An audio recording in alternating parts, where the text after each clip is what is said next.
This is chapter 28 of the Nowhere Emporium, and it is called Reunited. The wings of the surviving magpie flashed in the darkness as Daniel raced through the passageways. His fingers gripped the Book of Wonders tight. He did not know or care where the bird was leading him, so long as it was away from Sharp.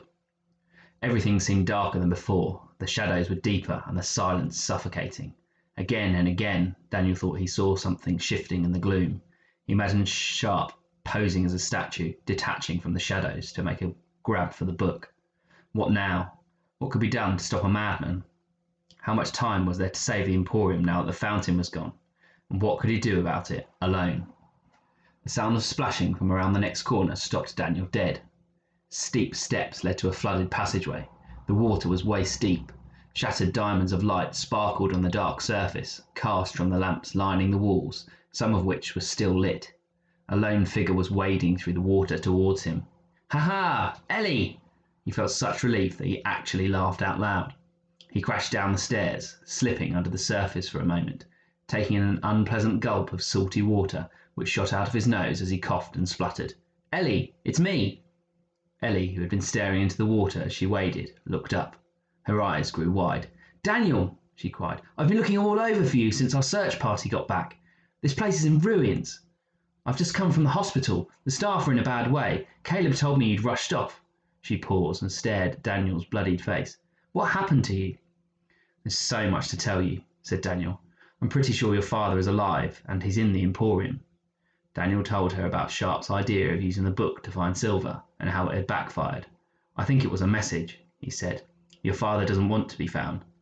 "But he's alive," said Ellie, hopping on the spot. "Thank you, Daniel. I couldn't stop picturing him dying all alone in some dark corner." She hugged Daniel tight, and then she broke away, looking serious. "He's still ill, though, isn't he? The Emporium's falling apart. He can't hold it together. So why doesn't he want us to find him?" "It's not us he's hiding from, Ellie," said Daniel. "It's Sharp. You were right about him all along. He's dangerous." Daniel took a deep breath. "He wants to kill your papa." "He what?" "Kill him and steal the Book of Wonders. That's why he's here. He's been chasing Mr. Silver for a long time. He's obsessed with the book. He'll do anything to have it, and the book won't work properly for him unless Mr. Silver hands it over, or Sharp beats him for it. It's the reason your father makes the Emporium move around so much. He's running away. I think that's why people from outside can't see you. It's your papa's way of protecting you.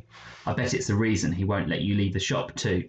It's all to keep you safe from Sharp." Ellie's mouth moved wordlessly before she found her voice. "How do you know all this?"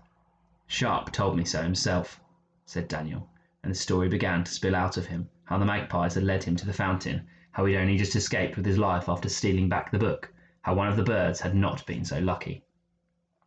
Ellie's hand went to her mouth. "He wrecked the fountain.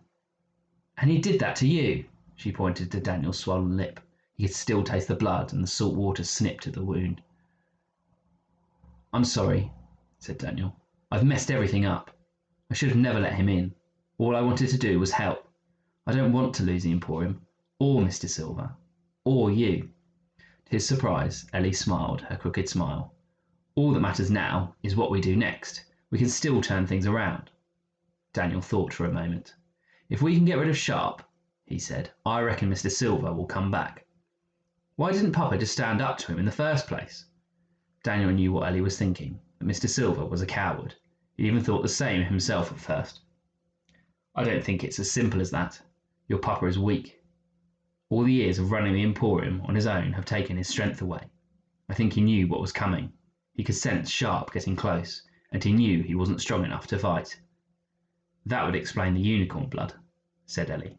"It was desperation, a last attempt to get some of his strength back so that he could get rid of Sharp." "I think so," said Daniel. "Only something went wrong."